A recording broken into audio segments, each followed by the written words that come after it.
Olá a todos.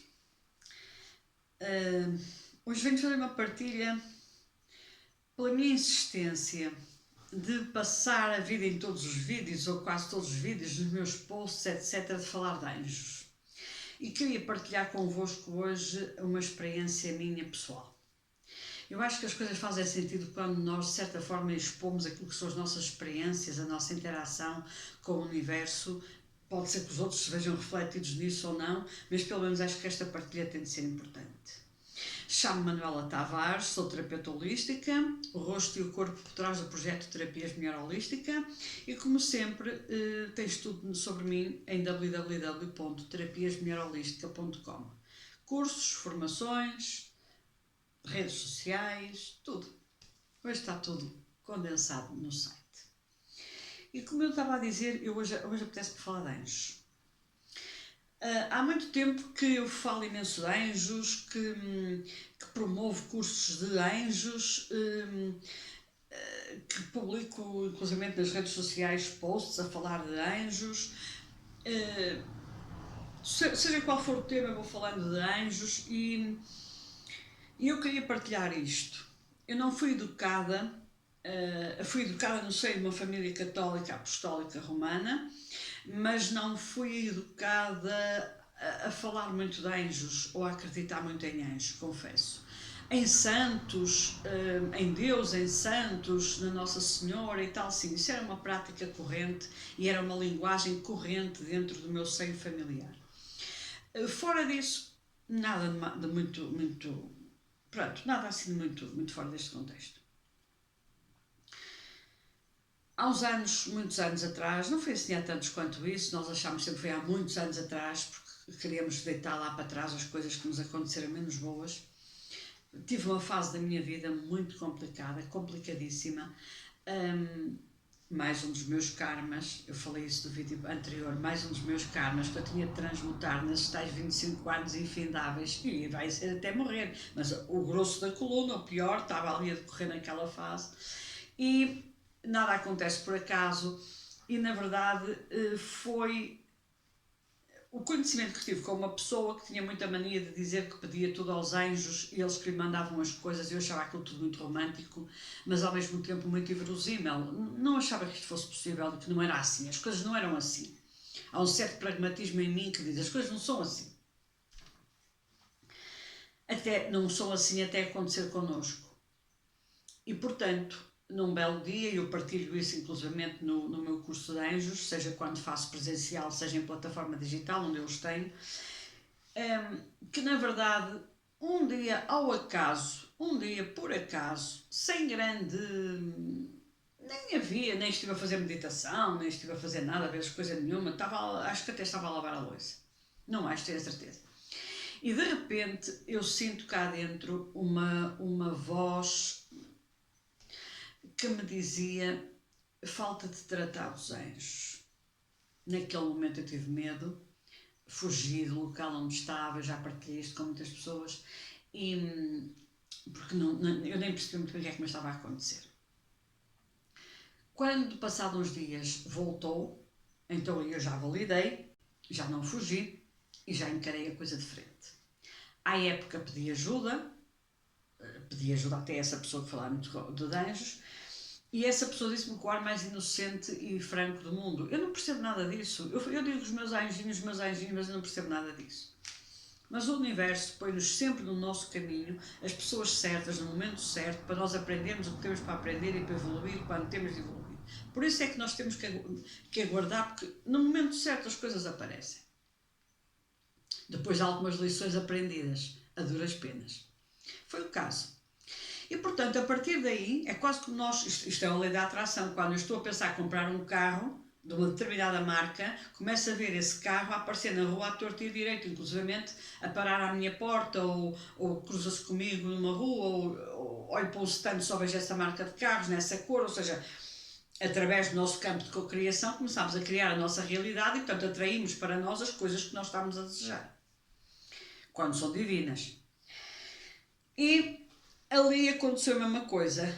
A vontade de acreditar, de compreender, de aceitar o que era um anjo, começou a fazer sentido na minha vida, porque comecei a conhecer pessoas que me começaram a introduzir neste tema, até efetivamente eu ir parar à escola espiritual à qual ainda hoje pertenço, que é o esoterismo judaico, a Kabbalah, também conhecida por misticismo judaico, ou seja, é a parte espiritual judaica.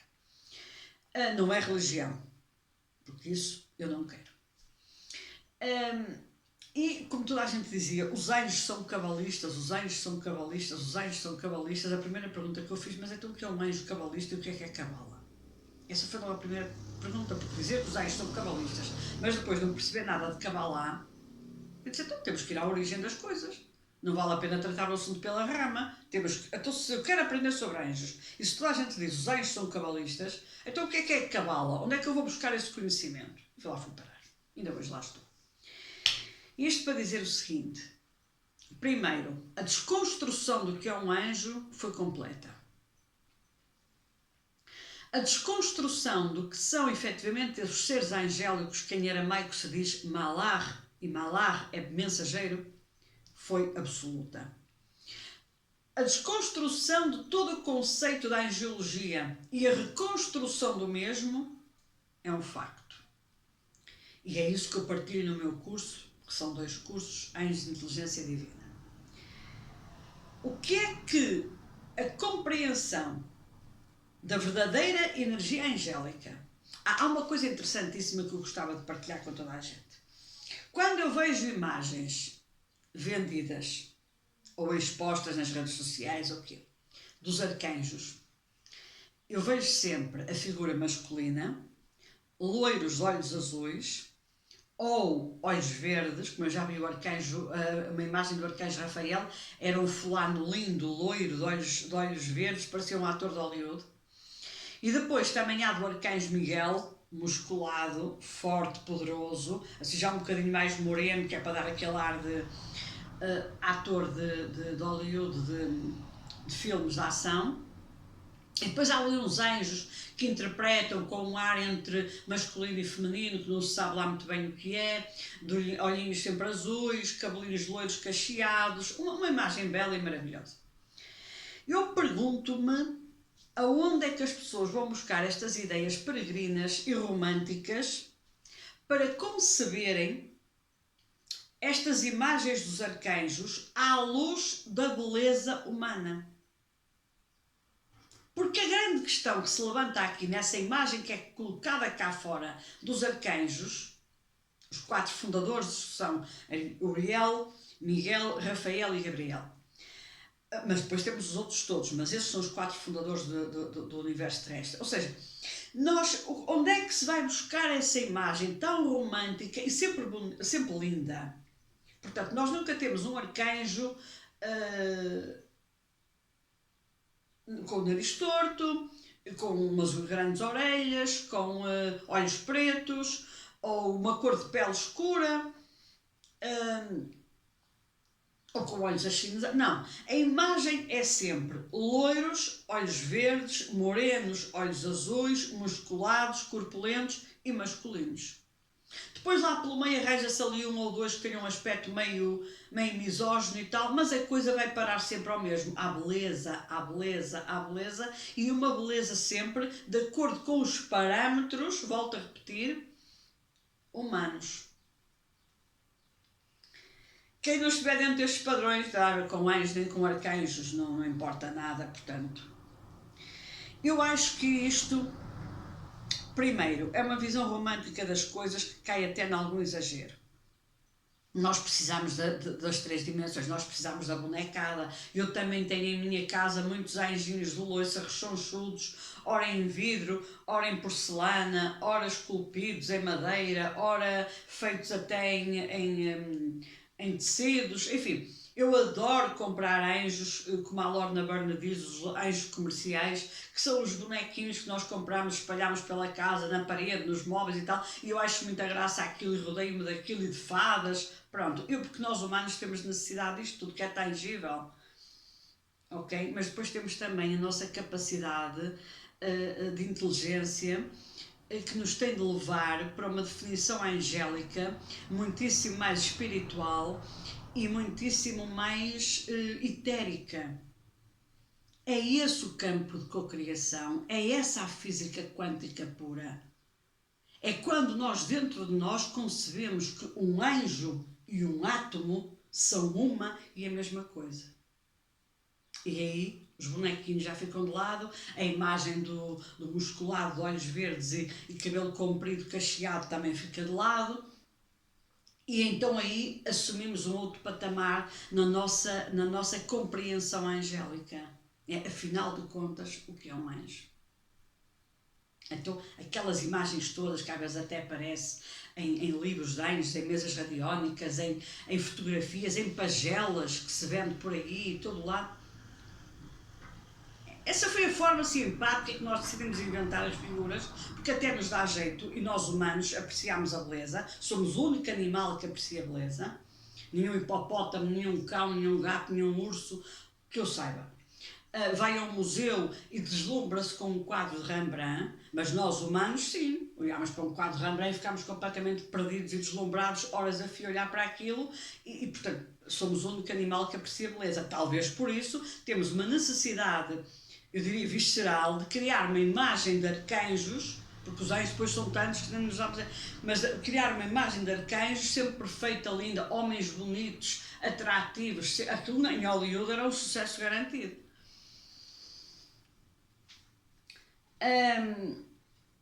Não, anjos é muito mais que isso, e arcanjos por inerência também. É o campo de luz pura, é o campo quântico absoluto de cocriação. São os nossos grandes mensageiros, são os nossos malar. E é quando nós aprendemos o que é um anjo, verdadeiramente, não me venham com as pagelas, e começamos a entender o que é essa poderosíssima energia angélica e começamos a perceber o que é o nosso campo quântico e começamos a perceber como é que trabalhamos esses átomos, como é que trabalhamos essas moléculas, como é que nós conseguimos alterar a nossa energia através da cocriação com esse campo energético que se chama anjos, malar. Então aí sim é quando nós começamos um grande processo dentro de nós de criação de milagres, de transformação, de transmutação kármica, de perda de medos, de consciência do ego, desse grande inimigo que nós temos dentro de nós e que nos leva sempre para o caminho errado. Então aí é quando nós começamos a entrar num processo de vida de calma, de serenidade e dizemos, afinal, os milagres são possíveis. Afinal, a mudança é possível. Afinal, a transformação é possível.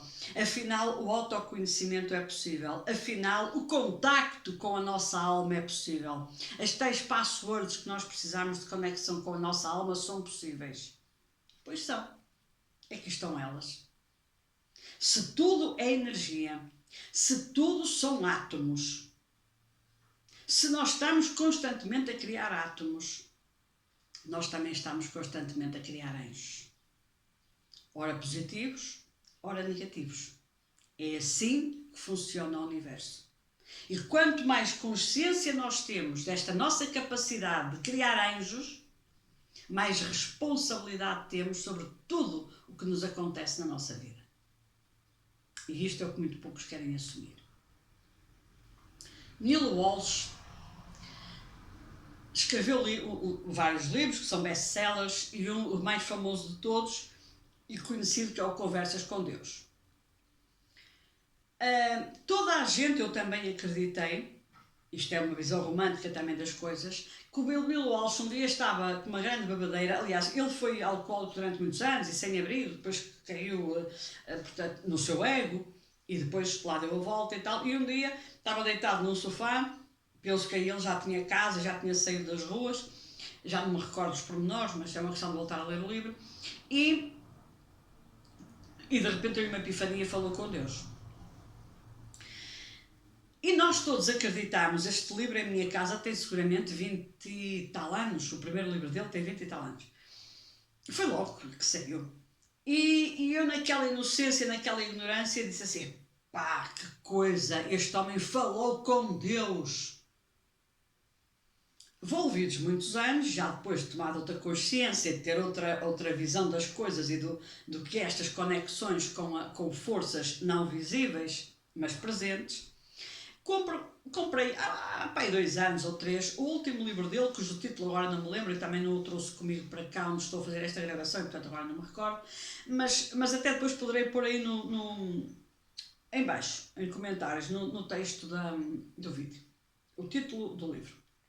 Mas só para dizer que esse livro tem uma frase que foi o seguinte: ele um dia estava num programa de televisão norte-americano, presumo, e portanto muito fanfarrão, tudo, o próprio apresentador muito fanfarrão, tudo queria colocar em xeque o Neil Walsh e os seus conhecimentos, como fazem sempre, destituí-lo descredibilizá-lo, etc. E disse assim para ele em direto: então diga lá, já que fala com Deus, diga lá, o que é que Deus tem para nos dizer neste momento? E o homem, o Neil Walsh, ficou completamente embasbacado com aquela pergunta: o que é que este fulano quer? E depois de refletir uns segundos, virou-se para o apresentador e disse mais ou menos nestas palavras: Deus disse que vocês, no final de contas, nunca perceberam nada. E a conversa está arrematada.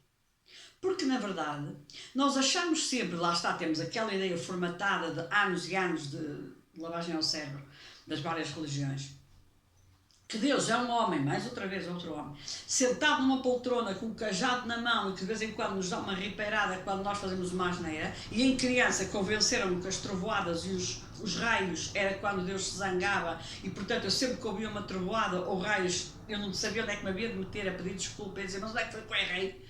Porque realmente era Deus a ralhar connosco, portanto eu vivia em estado de pânico, vem uma trovoada, Deus está furioso. Portanto, estas ideias formatadas vão fazendo parte de nós, e para nos vermos livres delas, é caso para dizer, é um Deus nos acuda. E portanto, nós nunca percebemos nada. O Neil Walsh nunca falou com Deus como um homem sentado numa poltrona que de repente lhe ligou e que disse: olha lá, ó Neilzinho, espera aí um bocado, tu até agora foste um alcoólico, um sem-abrigo, mas agora vou ter uma conversa contigo e tu vais ficar podre de rico.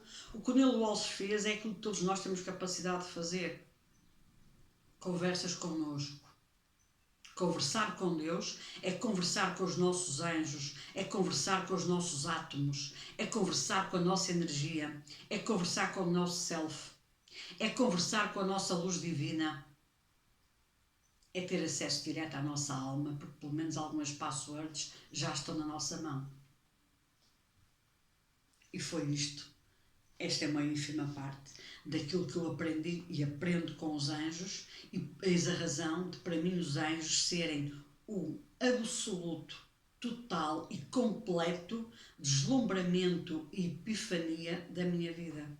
E sê-lo sempre. Porque a partir do momento em que eu acredito no átomo e consigo fazer o paralelismo entre o átomo e o anjo, eu só posso estar grata e dizer assim: pronto, se eu sou constituída por átomos, eu sou constituída por anjos. O que é que me falta? Falar com eles. E sobretudo tomar a consciência diária da cocriação e da criação de átomos positivos / anjos positivos. Está tudo dito por hoje. Não maço mais ninguém. Um grande abraço de luz, muita força, muita coragem, como eu digo sempre. Já agora acrescento muita saúde, muita consciência, estamos todos a precisar de uma grande dose de consciência, e boas conexões angélicas. É a vossa responsabilidade. Até breve.